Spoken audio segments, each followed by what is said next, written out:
All right, Chelsea fans, welcome back to another episode. That's right, the London is Blue podcast, hopefully your favorite Chelsea podcast out there, and a part of the Men in Blazers media network. Dan, one of your hosts here, alongside Nick, and we are recording this on Sunday, the 21st of July, and that's right, there are only 3 more days from time of recording until Chelsea Football Club, at least the men's senior team side, are back in action after leaving you wanting, waiting, hoping, wishing this day might never come, Nick, depending upon how you feel about the way the season ended and the hopes, or maybe less than hopes, that you have for the upcoming season. Just get a little bit of a temperature check on you after a weekend. What seemingly, from what you said, a nice long weekend here. You ready for the return of Chelsea Football Club? Be a little peek behind the curtain here. Dan and I do a lot of planning for the podcast. We plan stuff in advance. And, I remember a few weeks ago, we were in our schedule, kind of getting everything prepared. And it was basically like, oh God, we're only a month and a half away from the season starting. And now it's like the preseason's here. And you just feel like the season, our last season just ended yesterday. Like I was just in New York watching the second to last game of the season it's last game of the season with you, Dan, right? Like it was crazy. So it's really because I think the summer of football has happened. You had the Euros, you had the Copa America, you've had transfers, you've had a new manager, you've had all this stuff. It doesn't really feel like we've had a break at all. And now it's like, oh, we're snapping right back into preseason and getting ready for a very long, arduous, hopefully fun campaign.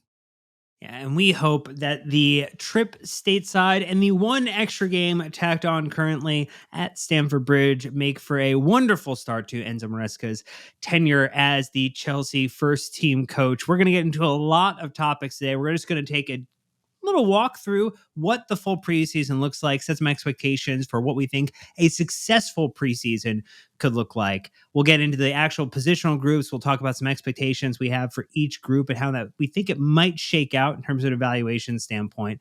And then some fun guesses on what may happen during the preseason, maybe who's the leading scorer, who has the best social moment, a couple of fun categories here, and that will wind us out in this one. But before we do that, as always, I want to say thank you to our wonderful community of people who help support the podcast. So if you leave a 5-star review at Apple Podcasts and Spotify, there's no two ways about it. You're a hero, and we'd like to thank you for your service. Also, if you subscribed on YouTube and you're watching us there, hit the like, hit a like on there, throw a comment saying how much you enjoy the fact that Nick is always committed to some retro Chelsea attire. If you're watching these videos here, boom, come on, subscribe, recommend it to a friend, hit the bell icon to get notified. All things you can do that are free that I've just mentioned to help support the podcast. Smash the subscribe button. Smash. Sure. You got to really smash it to make it count, though. So just do that. Absolutely, full foot through it there. Just absolutely smash that thing to smithereens. You also can subscribe. Subscribe button. You can also subscribe to our free weekly newsletter, The London is Blue Dispatch, written by Sam. A wonderful one this week. Hopefully the club gives him more positive things to write about in the coming week. And then you also could join our free or paid version of our Discord community to get in the conversation. The Matchday Madness thread about to be popping off once more with the return of Chelsea football matches of a friendly nature. Friendly in air quotes. Anyway, it's a preseason tour, Nick. And I don't know if you've caught this, but Chelsea, according to the Daily Mail, will travel the 4th most miles in preseason behind Manchester United and at 16,213 miles. Oh. Chelsea will travel 12,612 miles across all of the stops that they make. And this is from time of departure from London, all the stops that they're going to make in the US, and then back to London for the end of their preseason tour. How do you feel about that? It's a shit ton. I mean, and it's the 3rd year in a row that they're doing it, right? I mean, I think last year's was a little less because they primarily stayed on the East Coast, and so it became a little easier to do travel that way. Chicago was mixed in there, obviously, but that's not a terrible. I think it's like an hour and a half flight to New York from Chicago or something like that, so it's not a terribly long flight, but yeah, it's a lot. It's not 16,000 miles. So I think our lucky stars every day that we're not Manchester United, but especially in this context. but it's not light work either. I mean, I think one of the things that we've been kind of talking about off camera here is just the amount of coordination that it takes to run one of these tours, all of the commitments that go along with that from a commercial perspective, all the different training bases, the different hotel rooms. We've been on multiple summer tours, have been lucky to have some access at those points. By the end of these tours, everyone is fucking exhausted. I mean, completely and utterly exhausted. And that's not just from the two-a-days or the wind sprints or the extra games that are being filtered in here, Dan. It's a real grind. And, you know, it's part of getting ready for the season for sure. But Chelsea have certainly chosen a more arduous journey than some other teams who have maybe stayed domestic or just gone to the continent in Europe to do their preseason training. And so you really have to make this pay off if you're going to commit to it. Yeah, and when you look at it in isolation, I think that, if you say, "Oh, Chelsea's doing this many miles again," it feels like it's a lot. They're not the only top team in the Premier League to do this, and this is why I was trying to compare and contrast against. Hey, United is doing 16,000 miles for it. Newcastle almost 12,000 miles. Brighton almost 12,000 miles. So this is becoming pretty much a standard for what teams, the top Spurs and teams in the Premier League, Arsenal, Spurs and Arsenal. I mean, wouldn't consider them top teams necessarily, but they're also doing it, You could say that they're London-based teams. That's a way to frame it, if you really want to. But anyway, Chelsea do have 5 matches in the U.S. that I know many of our listeners are looking forward to. They're looking forward to the in-person meetups, the night before activity, and the bars and pubs that they visit frequently during the season, and welcoming people who are visiting from out of town to their respective areas, respective chapters. It's very, very exciting. Just for a reminder, what that slate of fixtures are: Chelsea take on Wrexham in Santa Clara. Then they take on Celtic in South Bend, Indiana. They then go to Atlanta, Georgia, where they take on Club America.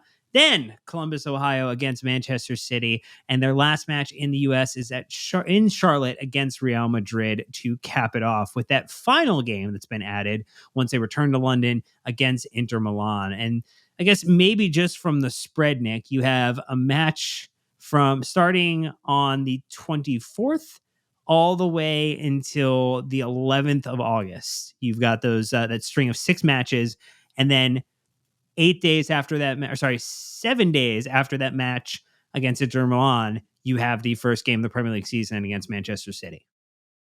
Yeah, I mean, just to put that in context, that is essentially over 2.5 weeks. So you're playing, roughly every 3 days, over 2.5 weeks. And so it's really, I think I'm coming to this eyes wide open, right? It's Chelsea have this famously big squad with all these young players and everything. You're going to need all these guys to get through this.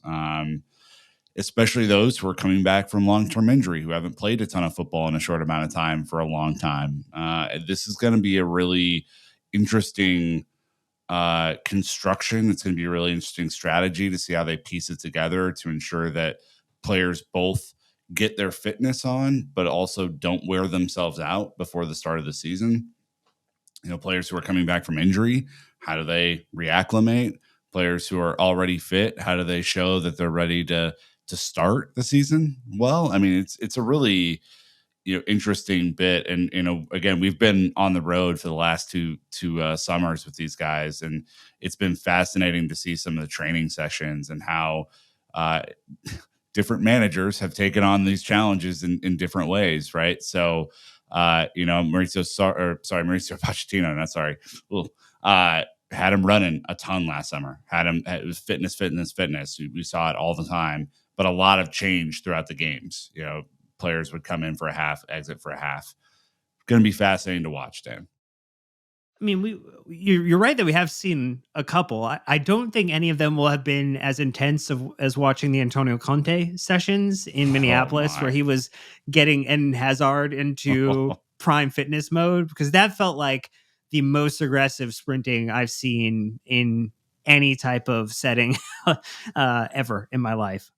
Oh my God. Yeah, it was that was our first preseason together, and we just sat there for like 30 minutes or whatever it was watching Eden Hazard off by himself with a fitness coach running lines until he was just exhausted. And so, yeah, it'll be interesting. I mean, to be fair, he was pretty incredible after that. So, you know, maybe we'll find our version of that this summer.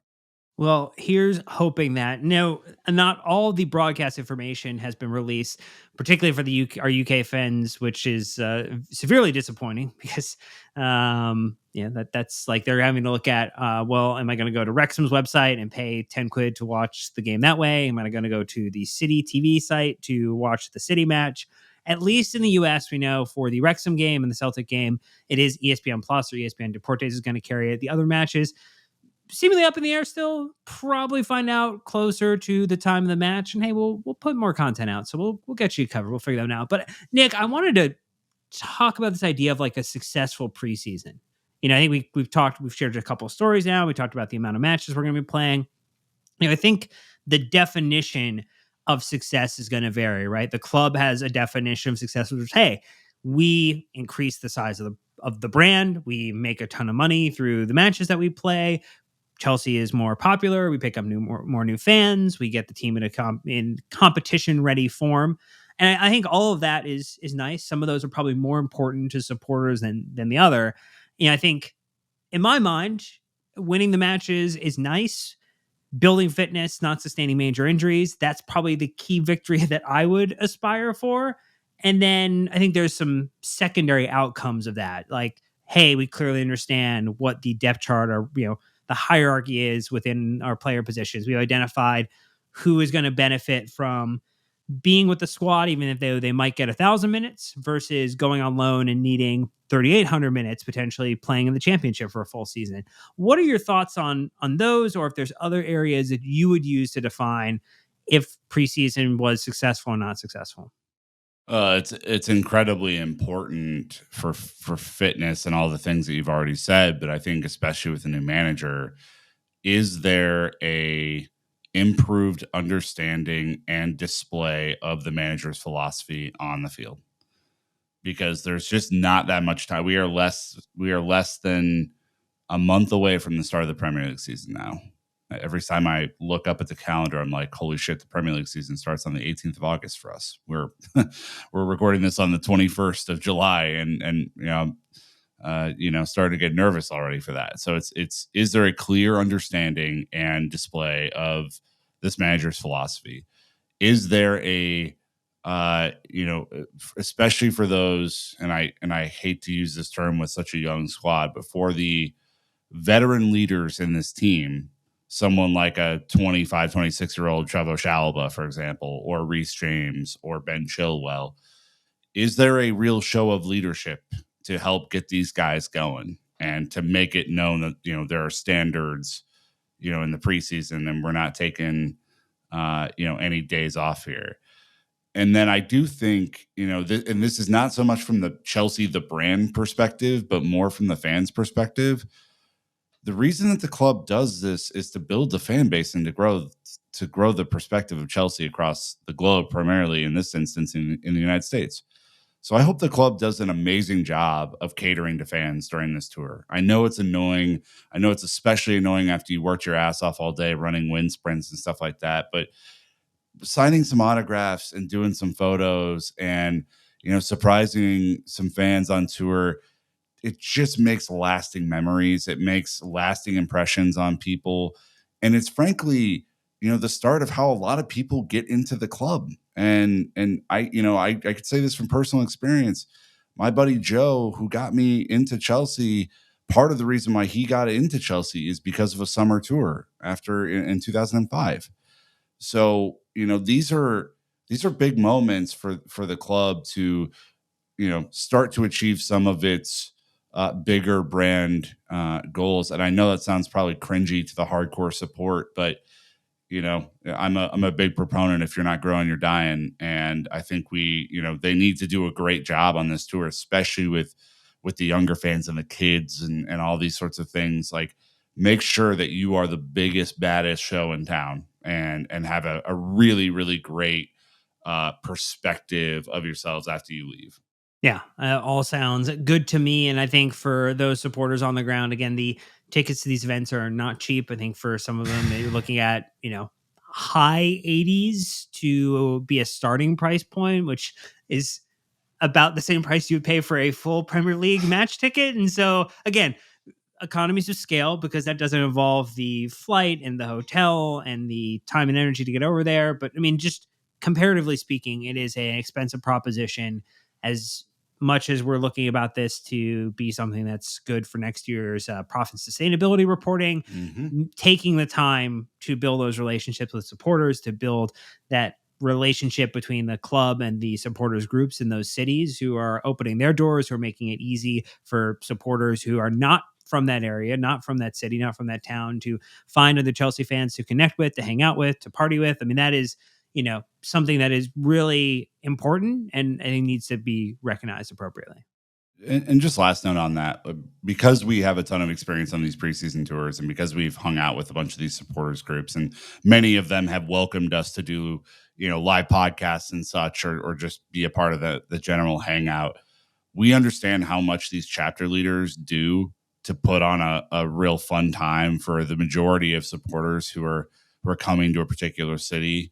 Uh, Say thank you to these guys. They don't do it for money.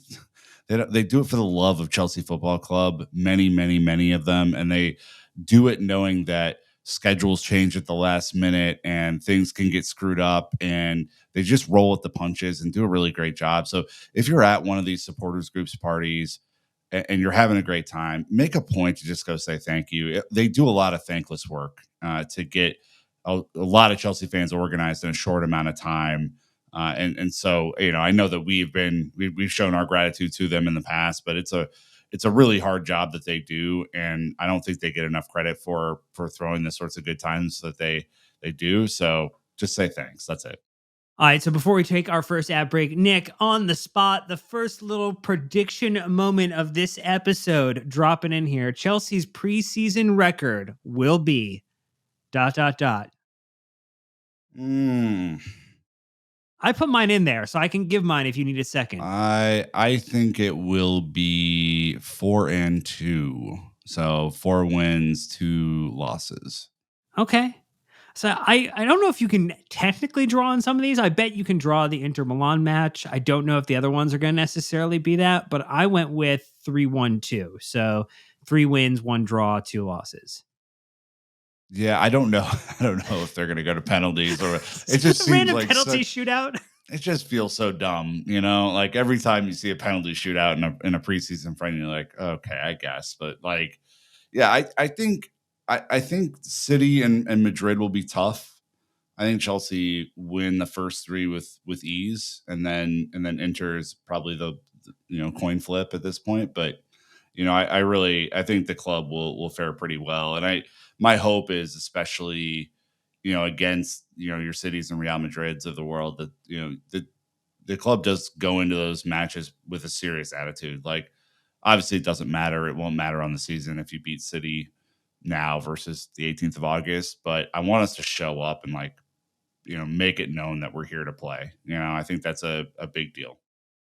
Well, let's hope they look the part during the dress rehearsal and get us ready and excited for what's to come in under a month's time. But we're going to take our first ad break. Let us know in the comments, on if you're watching on YouTube, if you have a difference of opinion on what you think Chelsea's preseason record would be. What's your prediction?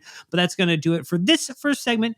Stay tuned. We'll be right back. Okay, Nick. So I think now we can talk about, we talked about the general club, what the club needs to get done, what the objective is with preseason, what the matches are going to be. Now there are the personnel groups, right? So we've got goalkeeper.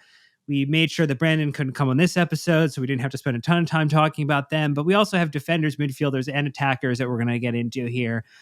I guess, what personnel grouping are you most interested in terms of an evaluation opportunity this summer, maybe compared to last summer? All midfield. I am fascinated by the build of the midfield. I am fascinated to see what different concepts that Maresca has in mind to maximize the strengths of the midfield. Obviously, one key component to that midfield won't be joining for a majority of the preseason. That's Enzo Fernandez, who also has a slew of other issues that he's dealing with right now that we've already talked about at length. But I think the midfield is the one that could be formulated in any number of ways. For example, if it is the 4-3-3, is Caicedo the holder or is he an advanced 8? Where does Dewsbury Hall play? Is he out on the wing or is he as a number 8? Is Cole Palmer potentially slotted inside or is he going to stay outside? Like all of these sorts of configurations, Lavia, who we've seen exactly 4 minutes of to this point, Andre Santos is rumored to leave to Strasbourg. Does he play his way back into the squad? All these really interesting pieces, Conor Gallagher, for example, make this the position group that I am most interested in. I'm most interested in midfield anyway, as just a watcher of the game. It's my favorite position to watch, but like this in particular is going to be fascinating. The ball movement, the defensive struggle, how do they balance press versus, just their overall offensive possession responsibilities? It's going to be really, really interesting. So when I thought about this, and we had our conversation with Matt last week talking about just upcoming transfers, what does it look like? We talked a little bit about goalkeeper. We'll get into that in a second because we do want to give it some due based upon what may or may not happen with that position. I think the fact that we're not going to see Cole Palmer for, I would imagine, most of, if not all of preseason, given the 2 to 3 weeks that he gets to take off after making it to the finals. I'm actually super interested about the attack, knowing that Nico Jackson has obviously been working his way back into full fitness from his ankle injury. Cole Palmer not necessarily being available for the extent of it. You've got Nkunku now fully healthy. I'm very curious to see who's going to take the opportunity and take the chances there. I'm very, very curious about the attack. But let's go into the specific groups. I think a couple questions I'd come up with is just, we'll start with the back, goalkeepers. Question for you is, Will Sanchez, who we know now is not necessarily guaranteed to be the first, but is being viewed potentially as the starting goalkeeper. Will he show us? Will he show Chelsea supporters, will he show Maresca that he is worthy of being the number one choice? Or do you think that we are going to be signing a new goalkeeper after the end of preseason? I think we'll be signing a new goalkeeper at the end of preseason.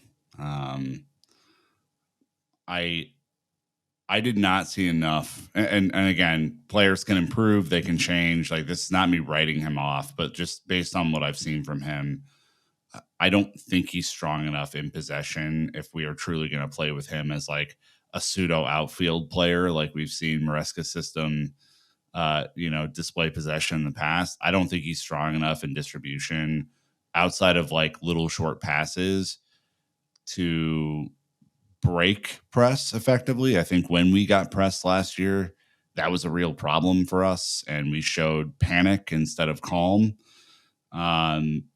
Now, he did have a slightly better passing percentage with less matches than Petrovic had, but like, I don't know if it's enough. I think that is probably going to be a position. I kind of felt like this when we first heard the rumblings that he was going to be kind of given the first right of refusal here to start the season. I think we end up signing a new goalkeeper who is strong in those areas to take over. Yeah, I think that's interesting. When I thought about this, I'm also looking at, does there exist a set of goalkeepers out there right now that potentially would be interesting to Chelsea? Yeah, I think people have talked a little bit about Marcin Bolka. Could he return? I mean, that would be an option. Very, very tall individual. So, I mean, I do like that. I do like a tall goalkeeper. There's someone like Lafont who he and his former club parted ways. There's actually like a $0 transfer fee right now, which would be super interesting. Very, very compelling for those of us in the finance world who enjoy a little bit of amortization. Zero amortized is still zero every single year. It's phenomenal. So I do think there's some interesting thoughts around it, and I probably am in the same camp as you, shading to the fact that I do think Chelsea will go after a new goalkeeper at the end of preseason. I don't think we saw enough from either last season to make me confident that they are a Premier League number one starter. And if Maresca gets the opportunity and can say, hey, and the sporting directors can find one of those goalkeepers who is out there in the market that would present a step up or a step forward, who can enable the system, who can make sure that we're going to be playing the type of competitive football we want. I think it's going to be a slam dunk decision. Here's a name that I'm shocked we haven't heard anything about all summer is Ederson. Rumored to Well, go Saudi to Arabia, yeah. Yeah, but that was declined the other day. You saw the news around that. Plays the system. I don't think he's a phenomenal keeper. I think he's probably past his like absolute best and his peak within City's powers. But like for a year or two, while you develop the right sort of goalkeeper prospect, assuming that Maresca lasts that long, which has not been the case under Blueco, why not take a punt? I mean, that's as much of a sure thing as exists out there. If that is the sort of like style that you want to play, and I'm not saying he's going to be a unbelievable kind of Gold Glove winning goalkeeper, but I think if that is how you're desperate to play, then that is the best option that probably currently exists for 30 million pounds or thereabouts. So moving forward, thinking about defenders. So we know that obviously Tosin comes in. That'll be fun to evaluate how he gets along and how much he towers over many players on our team, which will be Very excited. fun to see. I think the two questions I had, and we'll see maybe if you've got different questions that you're looking for answers for. I think my top question is Chalobah going to earn himself a starting or a spot that keeps him at Chelsea? We've talked a lot about he seems to be a lot of clubs' number 2 choice. He seems to be someone that around 25 to 30, 35 million pounds would get him into another club if he were willing to do that. But he's also a Chelsea guy. And so seemingly willing to stay, seemingly willing to fight. And then the other one I have a question about is what will Chilwell's level of fitness be?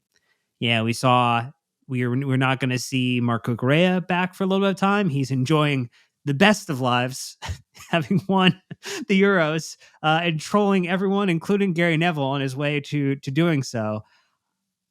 I think this could be an open season for that position if he shows up and performs really well and is back to full fitness. It'll be very interesting to see. And notwithstanding the fact that you've also signed a new player in that position, that you could potentially just go with a big, heavy center back lineup and Levi Cole could play on the left hand side again. Like there's a lot of opportunity for what that defense could look like. I'm interested with a lot of it.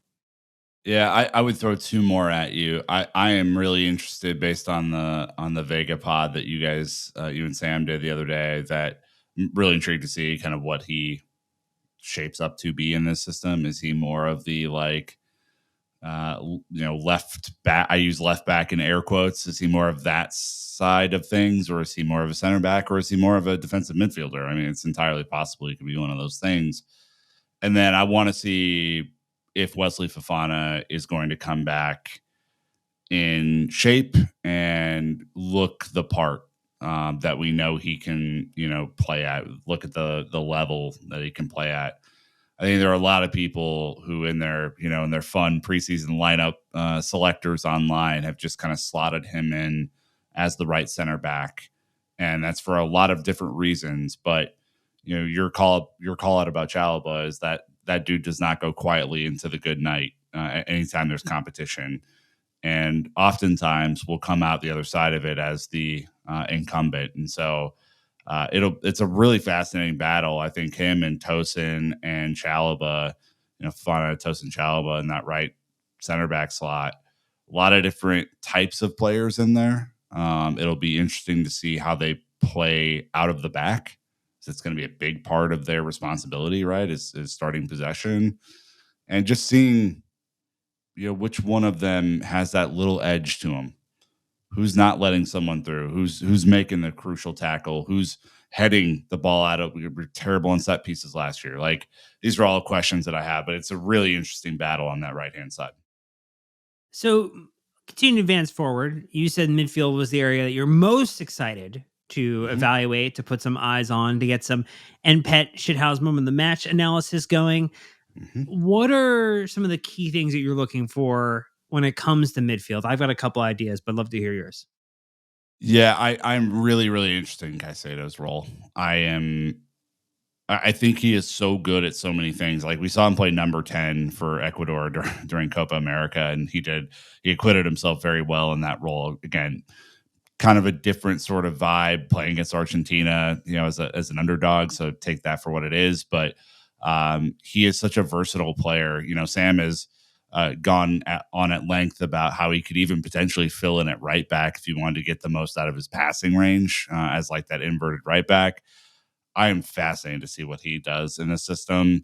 And then I'm really curious. There's a lot of smoke around Gallagher, but I'm really curious how good Gallagher could be in this pressing system. Like, I want to see him just go full bore. And, obviously he's earned himself a break after the Euros, but, when he gets back, I'm just going to be fascinated. Maybe those last couple preseason matches, like what he might be able to do too. So, those are probably the two that I'm most interested in. I think Enzo's situation has made me wonder kind of how much he would take place or take part in preseason. I'm just not 100% sure with everything that's going on. So he would have been my number one, but no, that's a different situation.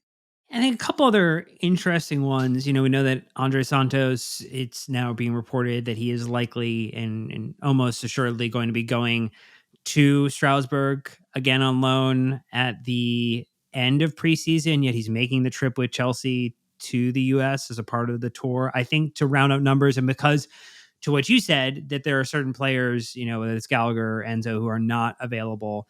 We've even seen Leslie Okuchukwu, who's been called back from the French reserves for the Olympic team. And, obviously difference between being with the first team and being with the reserves. But I think another attempt to bolster the numbers or bolster the senior midfielders that the club will have at the start of this preseason tour. So I do think it's going to feel a little patchworky for, I think, the first game or two before maybe a couple of people get back. Maybe we kind of get into full fitness again. You could see two 11s playing 45 minutes apiece for those first 1 to 2 games with massive changes at each half to get back up into fitness. And so you might see some midfields on this tour that will be a limited item, limited ticket, one time only item that you're never going to replicate ever again in a Premier League match.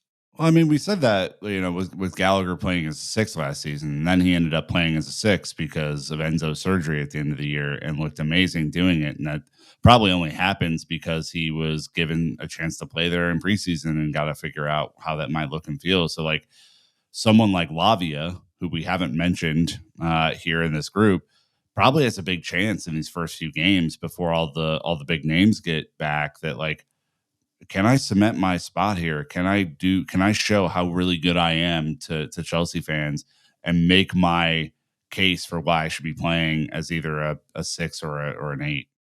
Some type of Caicedo, Lavia, Dewsbury Hall type of pairing could be Yeah, something we maybe. see. And that Maybe. actually, that might not be a limited ticket item. You actually might be able to catch that one in the Premier League this season at some point. As we advance to attackers, I think with the absence of a Cole Palmer, with wanting to make sure that you're currently only senior striker, the only other person who had, had significant goal and assist contribution last season, even though they were very far away from Cole Palmer, but still ahead of others.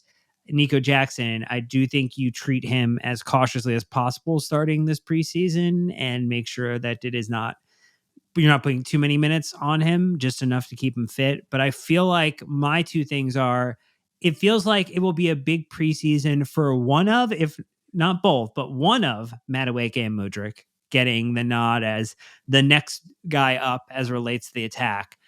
And then I feel like, at least from preseason minutes, we are going to be, so don't get upset. I'm just saying what I think is going to happen.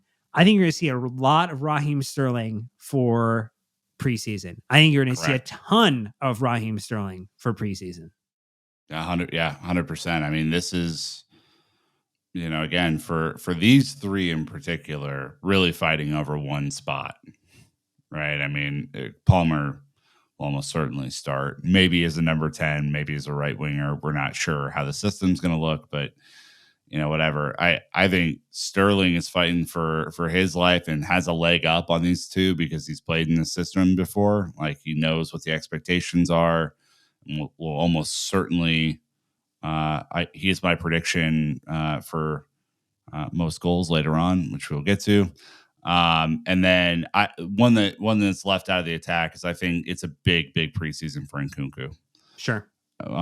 Do not, if there is a bad field anywhere on our preseason, he is on the bench. That you absolutely have to sit him on the bench and just don't play those games. Thanks, but I think he has to come out and show what he has. Is he a number 9? Is he a left winger? Is he some sort of hybrid 10? Like I really want to see him go bananas this preseason and reinstill that optimism and confidence that we had in him last preseason, because I think, we watched him multiple times and he just looked different class from everyone else on the field. And that's what this team needs next year. We need a healthy Nkunku. We need a healthy Jackson, ideally playing together in some sort of variable formation. But yeah, if Jackson's not healthy, he could easily get a ton of minutes as striker, right? And so, if you're someone who's like, oh God, Jackson might take my spot on left wing, Mudryk or Sterling, I'm going to ball out this preseason. I want to make it known that I'm locked in. So as we think about this personnel groupings, which one do you feel like is the closest to locked by the end of the preseason? I mean, that we would not need to do much in the way of adding more players or new signings to that grouping. I mean, if we add another center back, I don't know what we're doing. Yeah, I feel like the midfield is probably most locked at this point, unless something dramatic happens, elsewhere, which again is kind of out of our prediction-y hands right now. But I imagine the midfield's pretty well set. I think there will be a couple that leave, but I don't think anyone new is necessarily coming in. I went with defense, but that's only because I think that you're probably either overstacked. I mean, if you keep Chalaba, I think that you don't need to bring in anyone else for the defense. I think you'd be fine. If you do sell him, I would hedge and say that, well, now you would need to make a change, but that would be because you had an outgo. Are you sure? I mean, it would still be like 5 center backs for 2 slots, even with rotation. I mean, you really carrying 6 if you get rid of Chalaba? I don't know, We'll man. see. Well, I mean, some of them can be used as left backs. Some of them can be used as right backs. Like I think there's some overlapping. Some of our left backs potentially can be used as a defensive mid. Who knows? There's a lot of things that we could decide to do. But we're gonna take our last ad break when we get back. Some fun predictions, I think. Stay tuned. We'll be right back. All right. So you were previewing, Nick, that you didn't want to set a spoiler, but you kind of spoiled the fact that the first prediction was going to be about most goals during preseason. You already gave up your answer, but maybe just add a little bit of the thesis behind your decision. Yeah, I mean, if I'm Raheem Sterling, I'm looking at this preseason as an opportunity to finally play a system that I'm used to at Chelsea, to maximize my strengths as a winger who can make tight runs and behind and play in a possession dominant system. Maybe um, get my pressing game up a little bit. But I do believe that he's going to get a lot of late tap ins, especially in the first few games, from balls that are kind of cut across the box or from folks who forget about him on the left wing. I think he's going to have a great preseason and maybe go into the season as the incumbent on the left hand side. Wow. So I think it's going to be Nkunku because I think he's just going to get minutes. I think he should be a goal machine. I think the also best outcome of the player getting primed and ready in the preseason is it sets him up for hopefully a successful season. So I don't want to overuse him. I don't want to put him into a position, like you said, with any type of bad pitch. But I hope that he gets and converts the most goals because I think that if we're going to potentially play him as a 9, if we play him behind another striker, if we play him in midfield, like I think there's going to be a couple different ways that we deploy him. They're going to give him lots of different looks. So very interested with that. I will say that when we talk about assist, I went the way that you went with goal scorer as with the leading assister. And I think that Sterling is going to end up with some cutback passes, some fun movement, some shake offs of defenders who just aren't used to the way that he's capable of cutting, and he is going to get our players into a position to convert. And I think that he will have the most assists. But you are coming up with a newcomer's name. I think Kieran Dewsbury Hall is going to play a big role in preseason. Obviously, familiarity with the system, probably plays either on the left or as an advanced 8. I think these are prime games for him, and I think he will play some through balls that get us some easy goals. All right. Well, I know for the people at home, they may or may not know that your day job is in social. So, which player will have the best social moment during the Oh, campaign? oh. We're Would you missing a say couple of players, right? So, like Marco Correa, not available. I feel like he would be a shoe in maybe for this one on any other day. who would you say had it last year? Was it Jackson? Was it Mudrick? Was it Nkunku? Like who had the sauce last preseason? I mean, there was the clip of Enzo making the rounds the other day with like playing peekaboo with the kid on the Oh yeah. sidelines. Like that was a Yeah. pretty. I mean, again, best social could be your definition of best, my definition of best could be different, but I think let's see who's gonna be here. Who's the best? Oh, I got a good one. Madueke. I think Madueke on this preseason tour, his personality is so dynamic and he's so fun, and I think he's going to chop it up with the fans. I think he's probably going to have one or two really really great highlights that exist in there. I think he's just going to be a star on tour. I think he's great.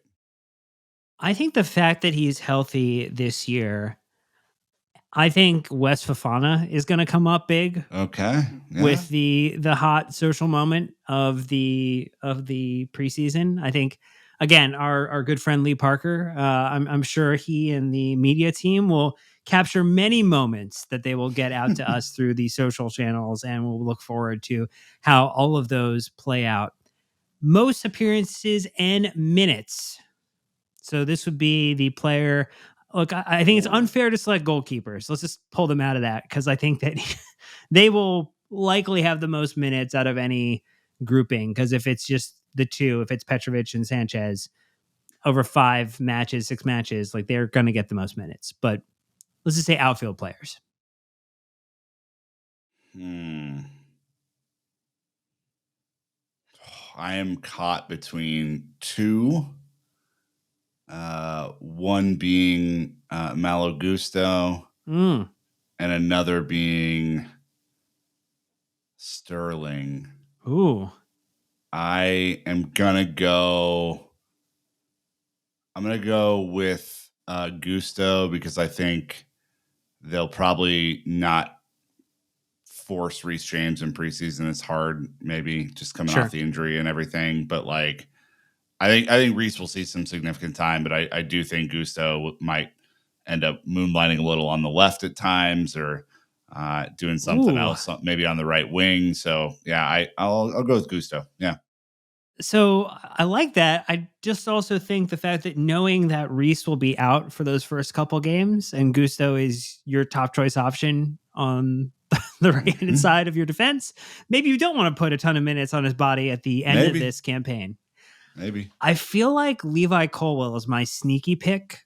Like, I think Okay. that he is going to get a lot of time. I think to the point you made, I think he might get the play him at the left sided center back position, play him at the left back position, test him in a couple different areas there. And I think he's going to soak up a fair number of minutes. Again, I mean, you're not talking about a ton of minutes here across the entirety of these games. I mean, you're talking, no more than 540 minutes, right? So it's not like it's a massive amount of time. But if you pull 70 minutes across a couple of those, you very quickly could be the top contributor for minutes and appearances in this preseason. Yeah, it's interesting. You might have lesser known players have an impact here. Maybe Carnes could get some extra minutes.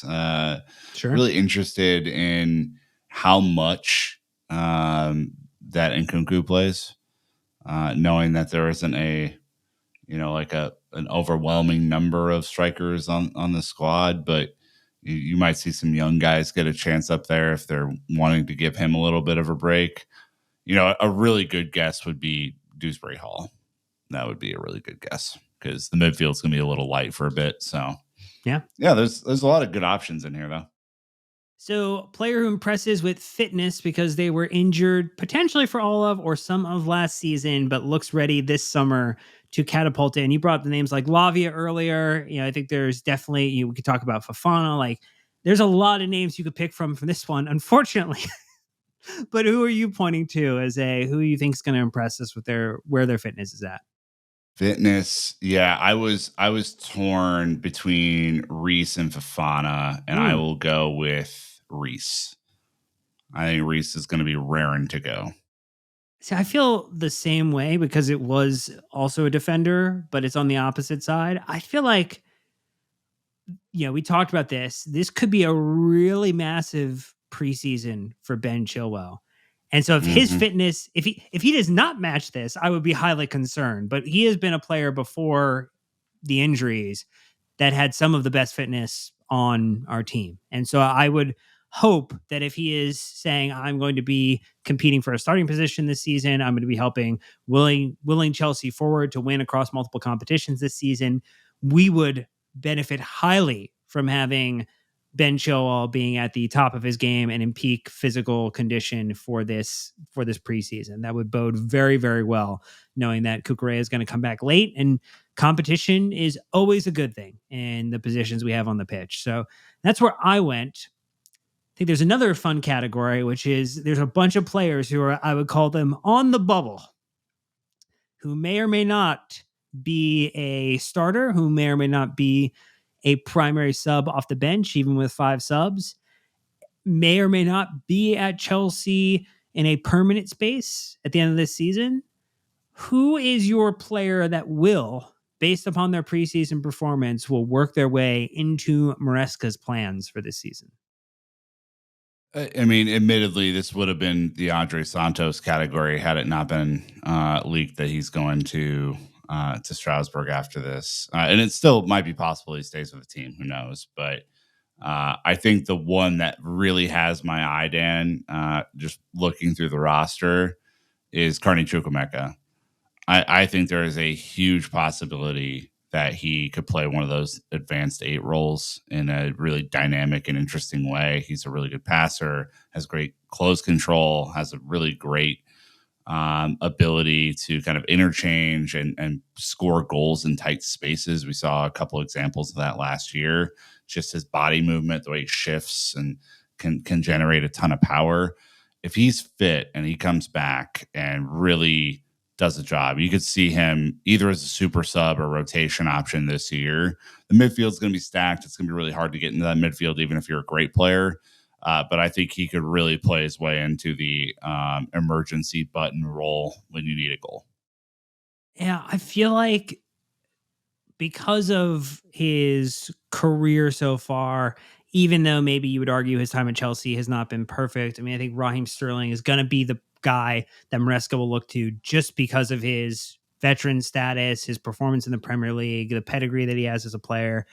I feel like Madueke could have a really strong opportunity here, particularly with the fact that the club has not gotten the last attacker they're looking for. We haven't picked up the striker that we're looking for. So if you excel in this preseason as an attacker and can put yourself into the conversation with Maresca now, this could be a huge preseason for Nani Madueke. I think it will also be a huge preseason for Mudryk. If I just were staking a claim on one or the other having a preseason that sets them apart, I feel like I'm going to nod to Madueke based upon the end of last season heading into this preseason. But again, a lot of players are in the spot that they are in, which is what will my future be at the end of this preseason. I think 2 last ones here really quick, Nick. Number of long-term injuries that Chelsea receive over preseason thanks to terrible pitches. Why are you putting this out into the universe? I'm just saying it's hopefully 0. That should be the answer. That's what we're striving for. 0. And I will say, like, if there is a something that happens, let's just say that weather, there's a huge storm and a pitch is just it doesn't look safe to play on or whatever could happen. Like the club has to be smart about what goes on the pitches this preseason. It's a huge sore spot for so many who are so excited to see someone like Christopher Nkunku play at the start of last season gets injured on a terrible pitch. It has to be good and it has to be in a position where it's not going to hurt us. So let's just cross our fingers, knock on wood, do whatever you got to do that all these pitches are of sufficient quality and that Chelsea players do not get hurt on them. And the last one, will Chelsea have this is just a yes or no, will Chelsea have a sponsor other than Infinite Athlete for the front of the kit by the end of the tour for the Premier League season? No. I feel like that's probably the right answer. But it wasn't your answer in here, was it, Dan? I was saying God willing. It would just be nice to get things done and over the line and be a well-run footballing club. That would be. It feels so like good. they would save that for like the start of the season, like right after the tour ends if they do get something. But like, When you might announce it is actually, I would say, before the start of the season, if you could have it done in that time frame between the Real Madrid match to when they arrive back in the UK and have the match at home, and Maresca's first match in front of home Chelsea supporters in England at Stamford Bridge against Inter Milan. Yeah. That feels like the time to announce it. So I think you run with Infinite Athlete for the entirety of preseason, and then you just when you get back for that friendly in the UK, you run it there. But that's it. Any other thoughts about preseason, Nick, before we end our period of no Chelsea football? There's a ton of players who are going to be on this preseason tour. We don't know what the squad officially looks like yet, but you could see players like maybe Gilchrist or Humphreys. You could see Vega, newly signed player. You could see someone like Mark Gio, who just came over from Barcelona. Like there's some really interesting young players who may not be, ready to play at the, kind of the Premier League level week in and week out, but who will get a real look in during this preseason. So yeah, good luck to them. It has to be a cool experience to go on your first preseason tour with the club, and hopefully it all goes smoothly and to plan, and everyone's happy when they're heading back to England. And if you are traveling for this preseason tour, whether that's to one city or many cities, we hope that you have a fun time, that you have a safe time, that you have many pints, if in your honor and in our honor, when you enjoy Chelsea here stateside. But that's going to do it for this episode. So until next time, Chelsea fans, when we hit you back with a match review. Wow, that is weird to say on the 21st of July as we're recording.